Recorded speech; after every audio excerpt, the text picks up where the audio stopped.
आज का यह पावन दिन, आज महाशिवरात्रि का पावन पर्व है। यह पर्व और भी दिव्य और भव्य हो गया है, क्योंकि यहाँ पर 251 जो हमारी बहनें हैं, बेटियां हैं, वो अपने पारिवारिक बंधन में बंधने के लिए जा रही हैं। मैं देख रहा था, कल से ही हम यहाँ देख रहे हैं, उनके हृदय में जो उमंग है और उनके नेत्रों में हर्ष के अश्रु हैं। हर्ष के अश्रु इसलिए हैं कि ऐसा विवाह संपन्न होगा, शायद उन्होंने भी कभी नहीं सोचा होगा। ये अनहोनी तो है, पर अनहोनी बहुत शुभ है। शुभ जब परमात्मा की कृपा से बरस जाए तो आंखों में अश्रु आना तो स्वाभाविक है। वह हर्ष अश्रु मैं बहुत सारे बेटियों की आंखों में, बहुत सारे भाइयों के आंखों में देख रहा हूँ। इस प्रसन्नता को देने वाले, इस हर्ष को देने वाले हमारे बहुत ही सम्माननीय आदरणीय हमारे प्रिय भाई, निश्चित रूप से वह हम सब के भी वह सम्मान के, श्रद्धा के और बधाई के पात्र हैं। आदरणीय भाई को, आदरणीय बागेश्वर सरकार को मैं बहुत शुभकामनाएं देता हूं। जितने भी यहाँ पर धर्म माता पिता के रूप में आप बैठे हुए हैं, आप सभी भी सौभाग्यशाली हैं कि आपको एक पुत्र और पुत्री के रूप में, अपनों के लिए तो सभी करते हैं, पर पराये अपने बन करके हम निभाने के लिए निकल पड़ते हैं। तो ये परमात्मा की व्यवस्था होती है, भगवान की व्यवस्था होती है। तो आज आपने यहाँ पर आकर के इस दायित्व का निर्वहन का जो संकल्प लिया, वह आपका विचार नहीं, वह परमात्मा की, प्रभु की कृपा का प्रसाद है। उसको यूं ही आप आगे भी निभाना। और जितने भी भाई बहन यहाँ पर हैं, उन सबसे भी मेरी यही प्रार्थना है कि हमारे प्रिय भाई अभी कह रहे थे, मैंने कहा भाई अब आगे जो है ये 251 को 500 फिर 1100 करना है। तो आपने कहा आचार्य जी तो थोड़ी सी जजमानों की जरूरत ज़्यादा पड़ेगी। मैंने कहा उसकी चिंता मत करो, आप एक बार आह्वान कर देंगे, बहुत लोग खड़े हो जाएंगे, कहीं कसर रह जाए तो थोड़ी बहुत आहुति हम भी लगा देंगे। तो यह सब कार्य ये समाज के उन लोगों के लिए आईना दिखाने का काम भी है। देखो, सामूहिक विवाह की बात होती है तो पुण्य का कार्य होता है, पर उसमें अभी मैं आपको बताऊं, माननीय इस देश के प्रधानमंत्री हमारे आदरणीय मोदी जी, हमारी सम्माननीय राष्ट्रपति महोदया यहाँ पर आई। उनका आने का तो कार्यक्रम की व्यवस्था के लिए बहुत व्यवस्था करनी होती है।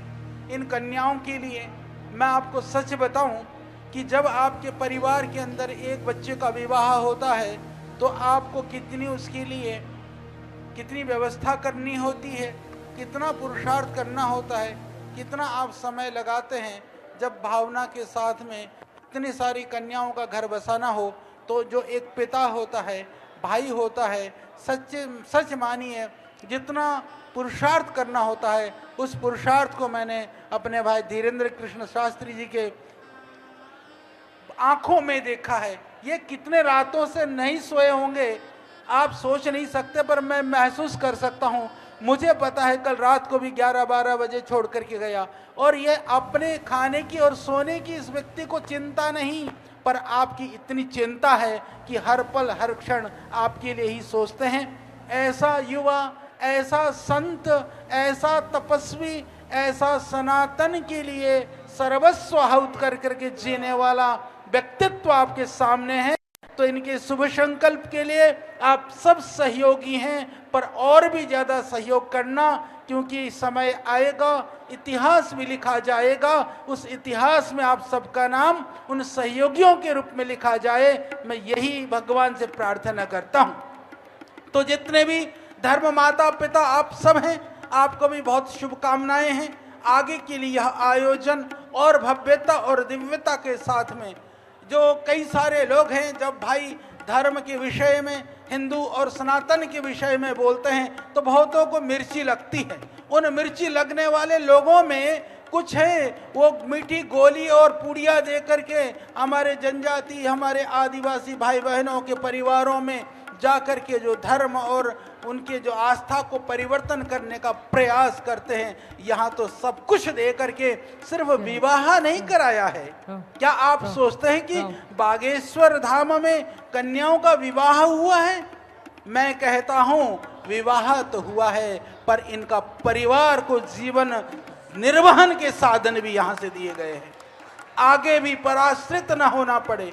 यह एक दिन की मुस्कुराहट की बात नहीं है, यह मुस्कुराहट जीवन भर इन जोड़ों के चेहरे पर दिखाई दे। जब ये चक्की चलाए तो बागेश्वर धाम दिखाई दे, और जब यह मशीन चले तो भी बागेश्वर धाम दिखाई दे। जब उन वस्त्रों को धारण कर करके समाज में निकले तो सीना ठोक करके, सीना तान करके आप समाज में जी सके, वह आपको यहाँ से वह सामर्थ्य दिया जा रहा है, वो भावनाओं से आपको जोड़ा जा रहा है। और मैं देख रहा था, कल भाई कह रहे थे, इनके कहते समय मैं एक बात बताऊं, आप लोग क्या देखते हो इनके चेहरे पर जो मैं देखता हूं, इनके शब्दों को नहीं, मैं इनके भावों को देखने का प्रयास करता हूं। बोले आचार्य जी, कल भैया जी हमने ऐसा कर दिया, सबको हमने कहा घोड़े पे बैठाएंगे, सबको घोड़े पे दूल्हाओं को बैठाएंगे। तो फिर अपने आप धीरे से कहे घोड़े तो कई जिलों से मंगाने पड़े, क्योंकि इतने घोड़े 251 घोड़े, आपको पता है कोई यहाँ गुड़साल तो है नहीं कि घोड़े खोल के ले आए। तो बहुत सारे जिलों से उन घोड़ों को यहाँ पर इकट्ठा करके लेकर के आए, और मैं देख रहा था बहुत उत्साह में, उमंग में। अभी घोड़ा गुड़ चढ़ी हुई कि नहीं, पर कुछ घोड़े चढ़ रहे थे। सच में मैंने देखा वो घोड़े बेचारे थोड़े बिदक गए, तो हमारे दूल्हे राजा थोड़े से अंडवेंड से हो गए, तो कुछ धरती पे गिरे। उसका भी अलग आनंद है, चोट नहीं आई पर घोड़े का स्वाद तो मिला। तो क्योंकि हमारे समाज के अंदर जो पिछड़े होते हैं, जो दलित होते हैं, जो इस तरह के समाज के लोग होते हैं, वहाँ जो सामंती व्यवस्था के अंदर उनको वो सम्मान और गौरव नहीं दिया जाता है, तो उनको सम्मान भी मिले, गौरव भी मिले। तो आपको सम्मान दिया जा रहा है, आपको गौरव प्रदान किया जा रहा है। जो समाज को बांटने वाले लोग हैं, कई सारे लोग ऐसे होते हैं जिनका समाज के लिए कोई योगदान नहीं, वह इस तरह के कार्यों में भी नुस्ख निकालने का काम करते हैं। उन लोगों से मैं कहना चाहता हूं, अपने बगल में झांको, अपने अंदर में झांको कि तुम्हारा समाज के लिए क्या कंट्रीब्यूशन है।